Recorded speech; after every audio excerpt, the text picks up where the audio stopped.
Patok ngayon sa YouTube ang mga video clips ng umano'y actual encounter sa multo at may ingay na espiritu o poltergeist. Gaya na lang ng video ng pintuang ito na kusa umanong bumukas gayong wala namang tao. Pero mas agaw pansin ang Ghost in the Pantry ng isang taga San Diego, California. Parang serye ito na araw-araw kinunan. Bigla raw kasing bumubukas ang pintuan ng pantry tuwing hating gabi. At sa ika-10 araw, may isinama pa siyang tao para makita rin ang kanyang nabibidyohan. Oh my God, dude. The hell is that? Ipinasuri namin ang video sa psychic medium na si Stargazer. Isa-isa niyang pinag-aralan at pinakiramdaman ang lahat ng video clips ng Ghost in the Pantry.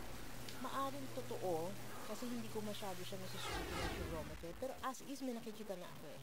Pero hindi bilib ang senior graphic artist na si Jojo Abelga sa authenticity ng ipinakitang video sa YouTube.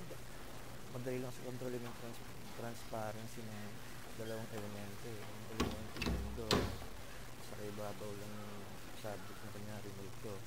Bawasan na lang yung transparency na, blur out mo yung konti. Ayusin mo lang nabili yung luminos. Kaya mo na-produce yung mga klase ng effects. Simple na lang daw itong gawin ngayon. Sa katunayan, nagpakita pa siya ng sample ng kanyang likha. Totoo o hindi ang mga pagpapakita ng kung anong elemento sa mga video ito, isa lang ang tiyak. May mga bagay pa rin sa mundo ito na minsan ay mahirap may paliwanag. Rod Macenas, Patrol ng Pilipino.